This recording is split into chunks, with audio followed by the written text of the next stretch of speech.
this is your host, Julia Napini. I am a clinical and forensic social worker who owns a counseling practice and a consulting business. In this show, we discuss the challenges of being successful in business while maintaining your integrity and staying true to yourself.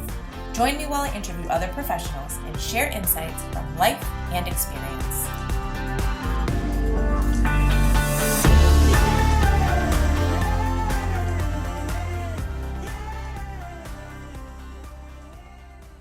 Let's talk about RingRx, our latest sponsor.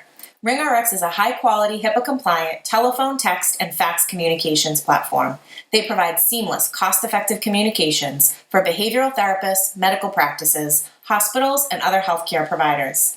RingRx is designed for modern healthcare environments. They offer customizable features like a phone app, automated patient outreach, voicemail, after-hours call routing, and top-quality desk phones. Try RingRx for free today at ringrx.com.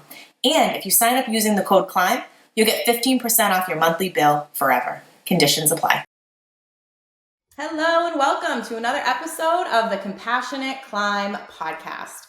One of the things that I really pride myself on is having this platform to share individuals that I have had the privilege of working with, that I know are wonderful at their craft, do really good work, operate from a place of integrity, and that the value is absolutely there for whatever the investment is. And I get to highlight and spotlight them here on the show, share more about their career climb, what sets them apart, how they work with people, so that you hopefully walk away from this episode getting an idea of what it would be like to work with them, and then how to find them, follow them, and work with them. So this is one of those episodes, but we're also going to talk specifically about mistakes that this person is seeing a lot of mental health professionals make when they are designing their website and marketing themselves, because as we all know, it is not something that we get trained in our master's programs, and it can sometimes feel really uncomfortable for us when we typically focus on other people to promote ourselves.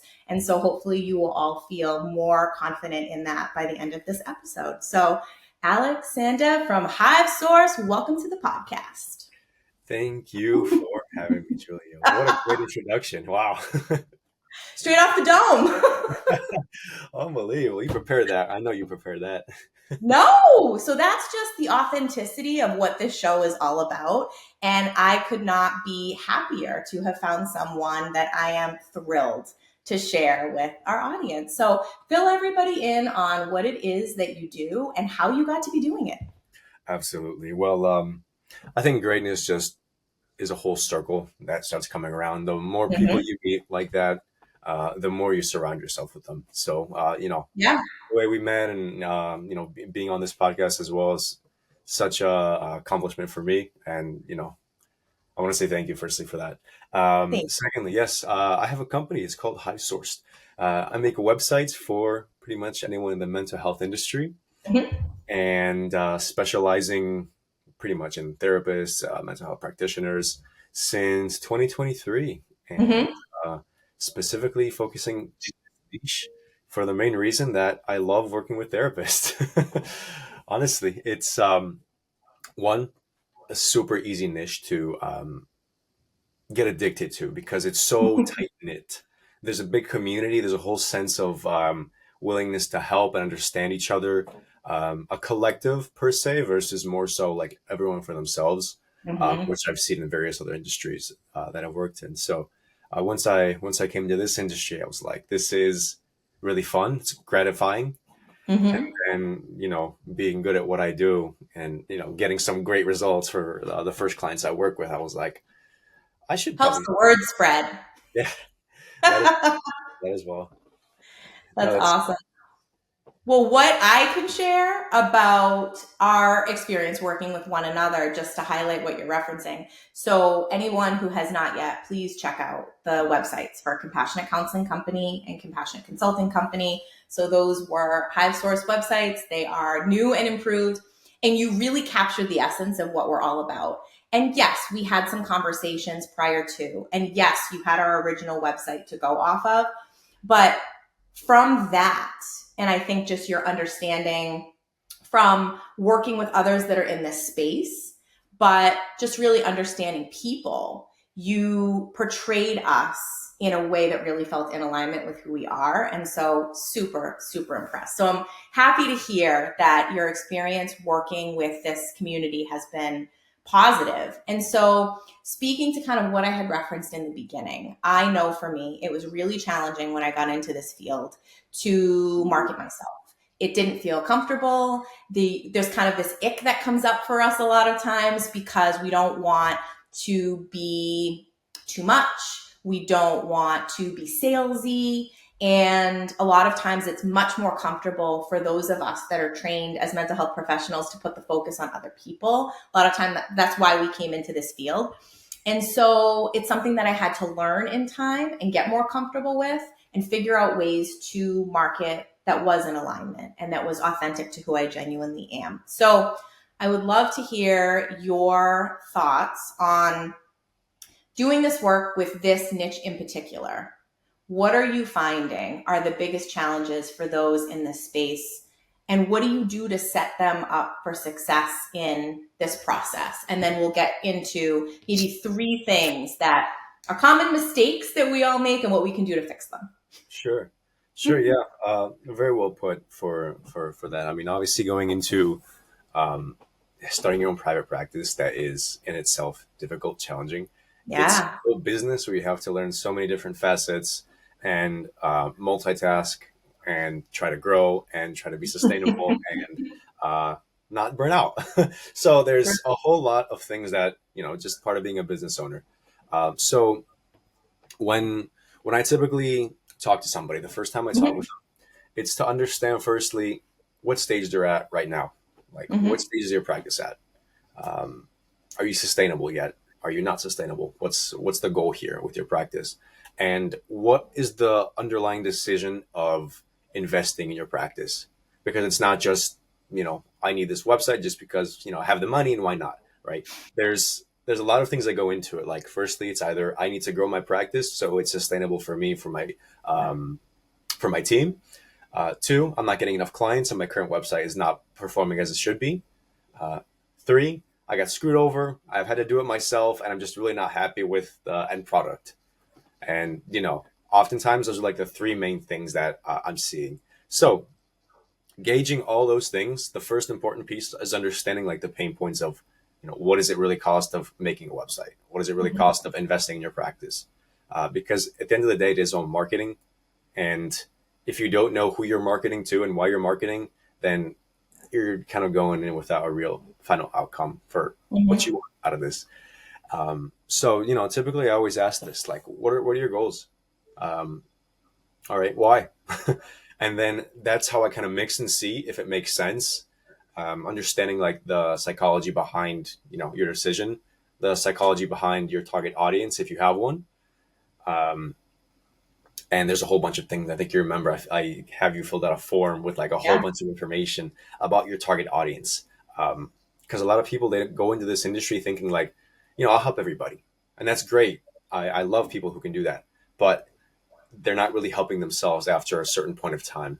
Yeah. So the more you niche down, understand like who your best group per se is, that Mm-hmm. you like working with, that you've gotten the best results with, that's ultimately more gratifying. Instead of working with the people that you're not really focused on, I should say. I don't want to make Yeah. it sound weird, but um, you have to know your audience. And if you don't know your audience, that's going to make it difficult for anybody to say, okay, this is who I help, right? Mm-hmm.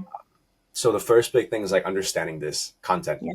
Who am I marketing to, and why am I marketing to them? So I have a bunch of guides on this that I've been making recently for understanding like the content, the perfect content alignment formula.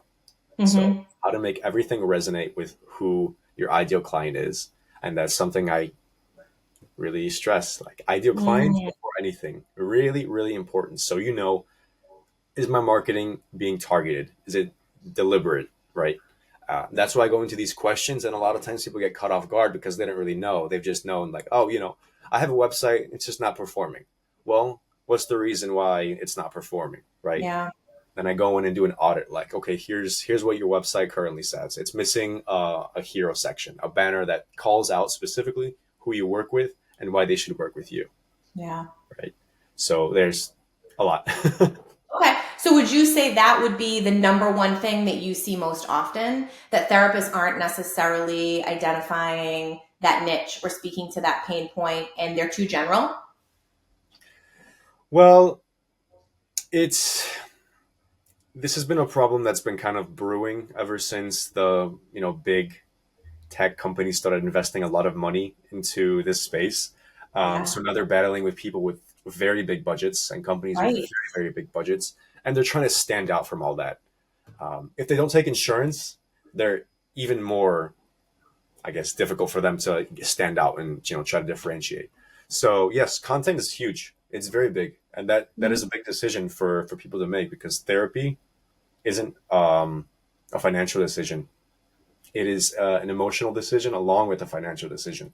So people understand the value of what you're providing if you're connecting with Mhm. them via your content.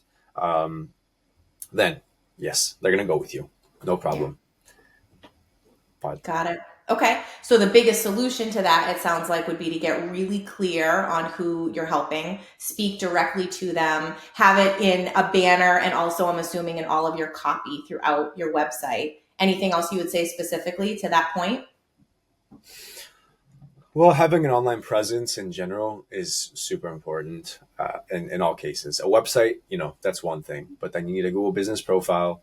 If you have a big places location as well, um, those things help dramatically with online presence. Having some good search engine optimization, SEO, that is really important. Just the Yeah. basics, even setting those things up, you know, in a year from when I first started working with a few clients of mine, they started ranking for an insane amount of search queries in their area. Yeah. And that's just basic SEO optimization. It's not Yeah. the crazy investments where people are making like 5 grand a month to consistently do this. Yes, those are also solutions, but just doing the basics, it it helps really. So before we get into maybe the second most common thing that you see, I have to note that I know a lot of the listeners might be considering starting their own business. They haven't necessarily launched yet. And it can be really challenging to make an investment like a quality website and search engine optimization right out the gate when you're not profitable yet.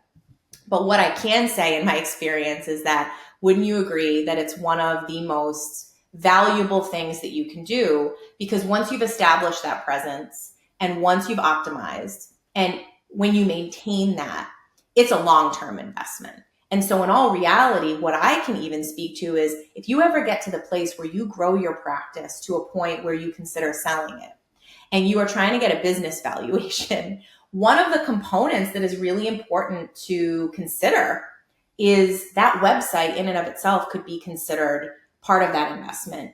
The fact that you may rank high in Google and that you've done what you can to optimize and blog post and all of those things that are going to keep you relevant, those are all things that have long-term value. So I think it's important to consider that even if that might not be something that you can factor into your budget, that when you're weighing the scales on all of the things that you should consider, that it's one of those that I would stress now looking back has even more benefit than I would have thought in the beginning. Do you have any thoughts on that? Yeah, you have to think of things as investments for the future, no matter what Yeah. it is. And if you're tight on money, um, there's credit cards, right? Mhm. There's credit for a reason. It's great to have. Sure. It's not great to go too much on it, of course, but Yeah. as long as you know that there's some return that can lead to something, Hmm. you have to try everything as much as Yeah. you can. Now, I don't mean like, going on absolutely every single thing you're seeing, but knowing that it has worked for other people, the statistics are there, the data is there for a lot of these things, and for yourself that it makes sense to do this. Yeah. Uh, I'd find a way to get it done, honestly. Absolutely. The return, the return's always there. Yeah. You just have to think of it like an investment versus a cost for your business, and that's something Yes. that I've seen pretty often. Happened to For me sure. as well, way early on when I started. But Well, I think that's why it's so important to take a recommendation from a credible source. And that I think the other piece that is so important to think about with, your business, and we're talking about investment, and it can seem very overwhelming. And so it really does just enhance your credibility as a business owner. I think it's important to be mindful of the landscape and all the things that are happening right now in the mental health arena. And you referenced a lot of these companies that have a much larger budget than somebody who is managing their own practice, group practice. And so what are the things that we can do and put our energy and money into that is going to help us? So I'm glad that you pointed that out. Okay, so let's go on to maybe the second most common thing that you see that might be a mistake that a lot of therapists are making in the marketing realm, or specifically with regard to their websites, and then what you would recommend and how you help. Sure. Yeah. No, I'd say the second biggest thing is just relying on one or two channels and saying that, this is it. This is That's what this is enough. all I need for my practice. I don't need anything else except the Psychology Today profile and, you know, a nice little Google business profile. And that's okay. Mm-hmm. People won't find me. Well, no, people won't find That me. used to work. Especially if Exactly. you were in insurance-based practice, those days are done. That used to be a nice system, right? Where people, you just look in the location, you find therapists in your area, you just say, well, all right, eeny meeny miny this one, right? Well, now there's a huge surplus of therapists and a huge deficit of actual clients looking for those therapists the old way. So Psychology Today profiles are no longer cutting it. ZocDoc Mm-hmm. leads are also, quite expensive Right. just to get some trickle coming in. It's not the same as it used to be. So that's why people are having to look at different methods, which is like if you didn't have a website, that means getting a website. Or if you have a website and it's not bringing you results, well, there's a lot of things you can do to change that up. A Mm-hmm. website should be there, obviously, like a business card, right? Someone just looks you up online, does a general search in your area, and if you pop up, there's no reason why they wouldn't, check your website out, get some information, call you, or even fill out the form. But if you just have one or two channels in place, and I'm saying not all of them, that's not always necessary. But if you Yeah. just have one or two channels in place in 2025, it's not enough. You have to have multiple things in place to know, okay, I'm meeting my clients where they're at. If they're on social media, well, I'm going to make a social media account. I'm going to make Instagram, Facebook, and just start posting whatever I can. Content that aligns, of course. I'm going to go back to that. Mm-hmm. And then the second thing, of course, a website in your location. And that means having specific sections for your services in your location. So Yeah. if you're in Chicago, have a services page for individual therapy services in Chicago, in your little district, wherever it is. Those things are important. You can rank, you can be found much easier online if you're including location, if you're including multiple channels where people can find you. Mm-hmm. And ultimately, it's an investment that just continues to pay off over time.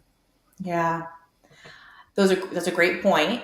It's making me think of my work as a business consultant. Hmm. So when you're thinking about someone's approach to how they're handling the business side of things, and you're speaking to, it can very easily feel overwhelming when you're stepping into this realm that you have not been in before. And if business is not something that you've had any training in, or you didn't come from a family of entrepreneurs, you're really grasping at straws and trying to learn as you go. And so one of the things that we really pride ourselves on, and you captured so well on our website at Compassion, it's like turning this chaos into clarity and providing that roadmap and decreasing the overwhelm. And so I think you did a really nice job with that second point of two channels is not enough.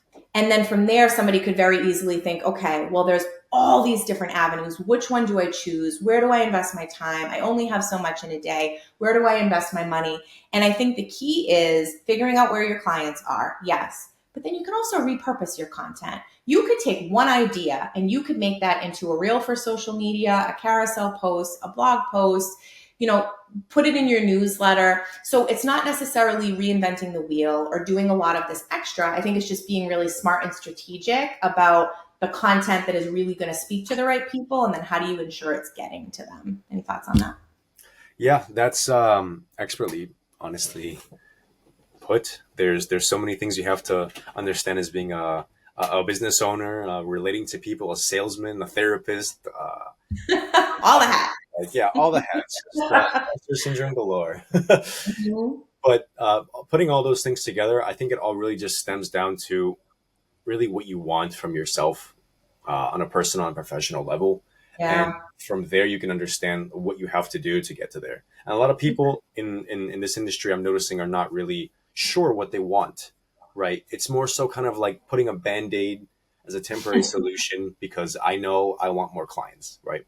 But then, like I said way earlier, it's like the psychology of all that. Like, why do you want more clients, right? What are you trying to achieve first, right? Understanding, like, if I'm a single person practice right now, and I want to grow to a group practice with 10 plus clinicians, get off insurance panels, and have multiple locations. Great, that's somewhat specific, right? But let's go deeper, right? Understand who you want to be serving, right?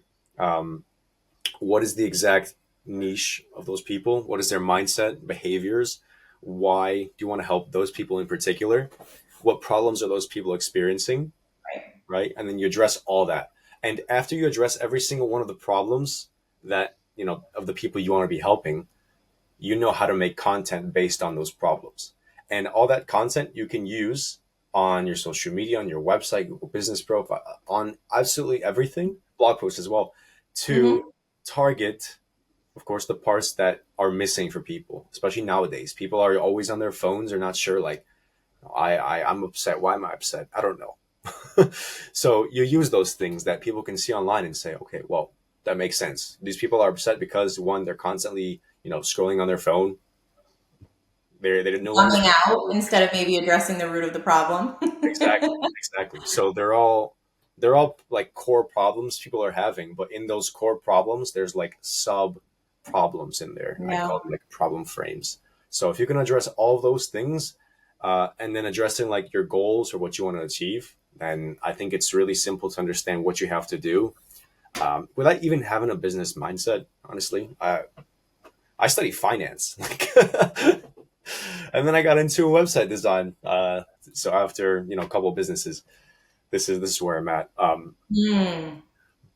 But looking at all those things, it doesn't really necessarily mean you have to know business to be a successful business owner. It just means you have to know people, you have to know what Hmm. you want, and you have to know how to provide value to those people so that, obviously they can provide the value you need to Yeah, continue growing your business. absolutely. And you walked us through a great process of someone might come to you and say, I want more clients. You're ultimately helping them get to how do I find the right clients? Because in Right. all reality, if you're just getting flooded with potential referrals, that's way more work for you to manage, to weed through, to find the ones that are a good fit.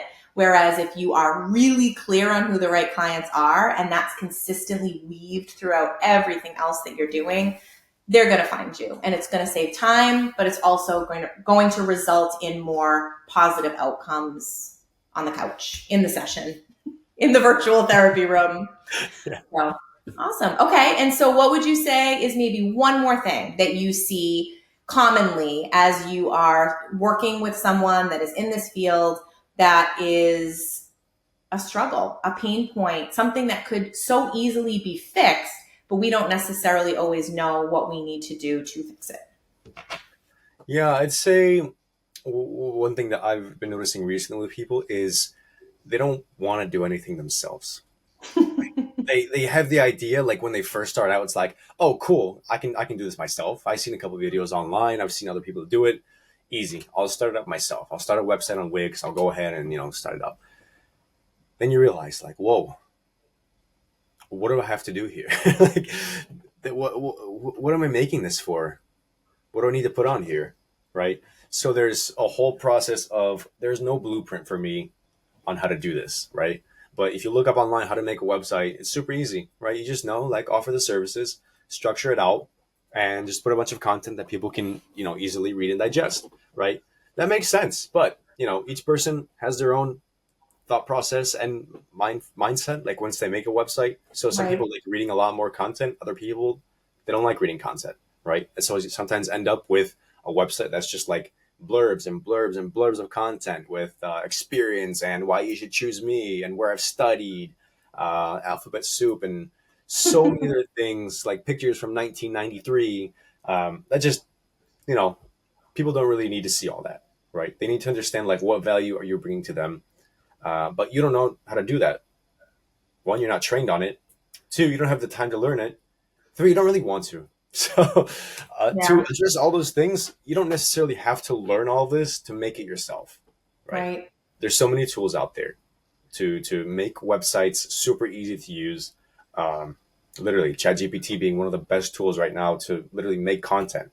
Um, Taking advantage of that, there's so many websites out there you can use as well as reference to say, okay, this is what a good website looks like, right? Sure. And how do I go about making this? Well, I don't know.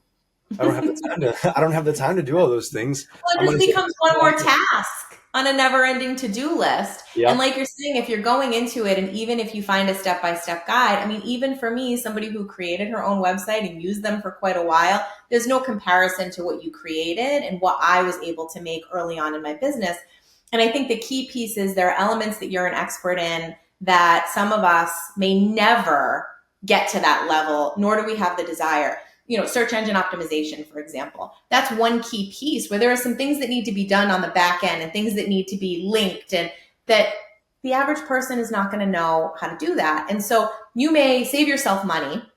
Are you really saving yourself time? And is it ultimately going to get you where you want to be and be successful long term in finding the right clients? Did you create it properly? And I think the other piece too that you're speaking to is you're really current in terms of what those of us in this space, like you know the big picture, you know what's happening with these bigger companies, you're seeing, what marketing has worked. And so you're putting people through this filter of getting them where they want to be faster. And the turnaround time for what you were able to create was incredible as well.